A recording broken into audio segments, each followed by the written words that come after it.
Assalamualaikum warahmatullahi wabarakatuh. Halo semua, saya Fajar Dwi Kresnandar, peserta kegiatan pelatihan dasar CPNS PPSDM Regional Bandung tahun 2021, golongan 2 angkatan 11 dari Badan Pembinaan Ideologi Pancasila Republik Indonesia. Pada kali ini, izinkan saya untuk menjelaskan wawasan kebangsaan dan nilai-nilai bela negara dengan menggunakan mind map. Baik, kita mulai pertama kali dengan definisi atau istilah ataupun pengertian dari wawasan kebangsaan terlebih dahulu. Wawasan kebangsaan dapat diartikan sebagai konsepsi, cara pandang yang dilandasi akan kesadaran diri sebagai warga dari suatu negara, akan diri dan lingkungannya di dalam kehidupan berbangsa dan bernegara. Adapun menurut Prof. Muladi, Gubernur Lemhanas Republik Indonesia menyampaikan bahwa wawasan kebangsaan adalah cara pandang bangsa Indonesia mengenai diri dan lingkungannya, mengutamakan kesatuan dan persatuan wilayah dalam penyelenggaraan kehidupan bermasyarakat, berbangsa, dan bernegara. Selanjutnya, kita bahas beberapa titik penting dalam sejarah bangsa Indonesia. Yang pertama, pada tanggal 20 Mei tahun 1908, puluhan anak muda berkumpul di Aula Stovia. Dalam pertemuan itu, mereka sepakat mendirikan organisasi yang dinamakan Budi Utomo. Pada rapat tersebut, Sutomo menyampaikan gagasan dari Wahidin Sudirohusodo tentang pentingnya membentuk organisasi yang memajukan pendidikan dan kebudayaan di Hindia Belanda. Dan tanpa mereka sadari, rapat kecil tersebut sesungguhnya menjadi titik awal dimulainya pergerakan nasional menuju Indonesia merdeka. Yang kedua, ada Perhimpunan Indonesia atau PI. Perhimpunan Indonesia merupakan organisasi pergerakan nasional pertama yang menggunakan istilah Indonesia. Bahkan, Perhimpunan Indonesia menjadi pelopor kemerdekaan bangsa Indonesia di kancah internasional.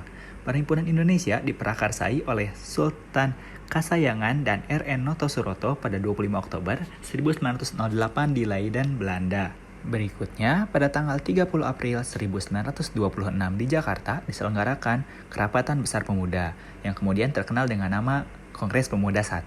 Pada Kongres Pemuda I ini dihadiri oleh wakil organisasi pemuda Yong Yava, Yong Sumantrabon, Yong Ambon, Sekarukun, Yong Islamitenbon, Sutradan Minahesher, kemudian Yong Bataks, dan pemuda kaum Teosofi juga ikut dalam kerapatan besar.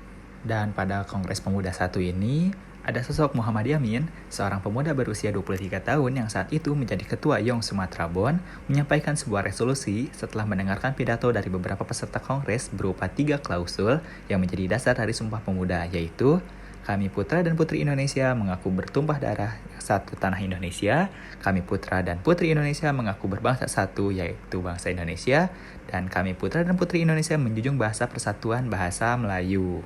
Penggunaan bahasa Melayu yang diusulkan oleh Muhammad Yamin menjadi kontroversi saat Kongres Pemuda I. Pada saat Kongres Pemuda II, untuk kata dari bahasa Melayu sendiri diganti menjadi bahasa Indonesia.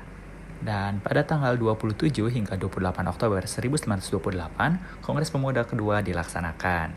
Dan pada Kongres Pemuda kedua inilah yang dilaksanakan pada tanggal 27 hingga 28 Oktober 1928 diperingati menjadi Hari Sumpah Pemuda. Selanjutnya, pada tanggal 1 Maret 1945, dalam situasi yang kritis, Letnan Jenderal Kumakichi Harada, pimpinan pemerintah pendudukan Jepang di Jawa, mengumumkan pembentukan Badan Penyelidik Usaha-Usaha Persiapan Kemerdekaan Indonesia atau yang disingkat BPUPKI. Dan terakhir, pada tanggal 7 Agustus 1945, terbentuknya PPKI.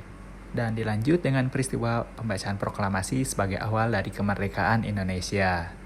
Selanjutnya, Yudi Latif PhD menyampaikan, setiap bangsa harus memiliki suatu konsepsi dan konsensus bersama menyangkut hal-hal fundamental bagi keberlangsungan, keutuhan, dan kejayaan bangsa yang bersangkutan.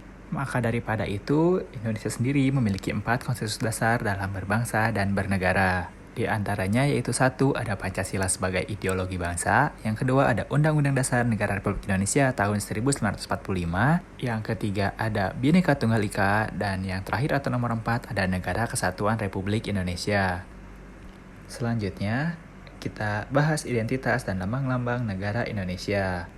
Yang pertama, bendera negara Kesatuan Republik Indonesia yang selanjutnya disebut bendera negara adalah Sang Merah Putih. Selanjutnya ada bahasa negara. Bahasa Indonesia yang dinyatakan sebagai bahasa resmi negara dalam pasal 36 Undang-Undang Dasar Negara Kesatuan Republik Indonesia tahun 1945 bersumber dari bahasa yang diikrarkan dalam Sumpah Pemuda tanggal 28 Oktober 1928 sebagai bahasa persatuan yang dikembangkan sesuai dengan dinamika peradaban bangsa. Selanjutnya, lambang Negara Kesatuan Republik Indonesia berbentuk Garuda Pancasila yang kepalanya menoleh lurus ke sebelah kanan, perisai berupa jantung yang digantung dengan rantai pada leher Garuda, dan semboyan Bhinneka Tunggal Ika di atas pita yang dicengkram oleh Garuda. Dan yang terakhir, lagu kebangsaan negara Indonesia, yaitu Indonesia Raya yang digubah oleh W. Rudolf Supratman. Untuk identitas dan lambang-lambang negara Indonesia yang sebelumnya sudah dijelaskan, tertuang pada Undang-Undang Republik Indonesia Nomor 24 Tahun 2009 tentang bendera, bahasa, dan lambang negara, serta lagu kebangsaan. Baik, untuk selanjutnya, mari kita bahas nilai-nilai bela negara. Pada pasal 1 ayat 11 Undang-Undang Republik Indonesia Nomor 23 Tahun 2019 tentang pengelolaan sumber daya nasional untuk pertahanan negara, bela negara adalah tekad, sikap, dan perilaku serta tindakan warga negara, baik secara perseorangan maupun kolektif dalam menjaga kedaulatan negara, keutuhan wilayah, dan keselamatan bangsa dan negara yang dijiwai oleh kecintaannya kepada Negara Kesatuan Republik Indonesia yang berdasarkan Pancasila dan Undang-Undang Dasar Negara Republik Indonesia tahun 1945 dalam menjamin kelangsungan hidup bangsa Indonesia dan negara dari berbagai ancaman.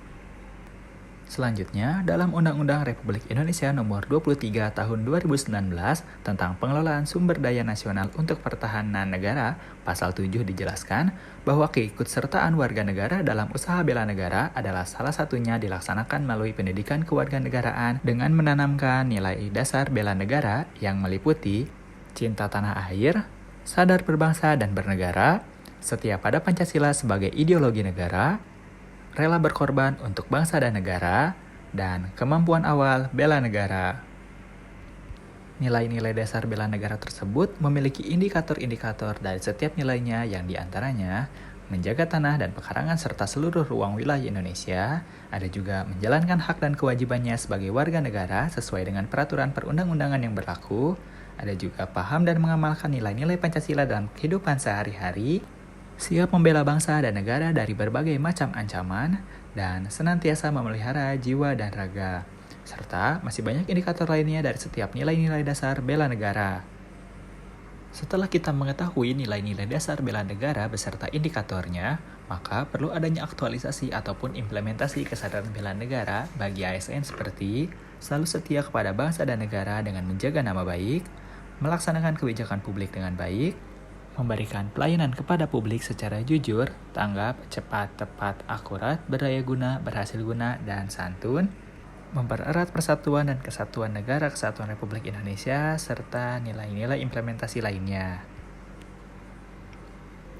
Baik, sekian pemaparan dari saya mengenai wawasan kebangsaan dan nilai-nilai bela negara. Semoga bermanfaat. Terima kasih. Wassalamualaikum warahmatullahi wabarakatuh.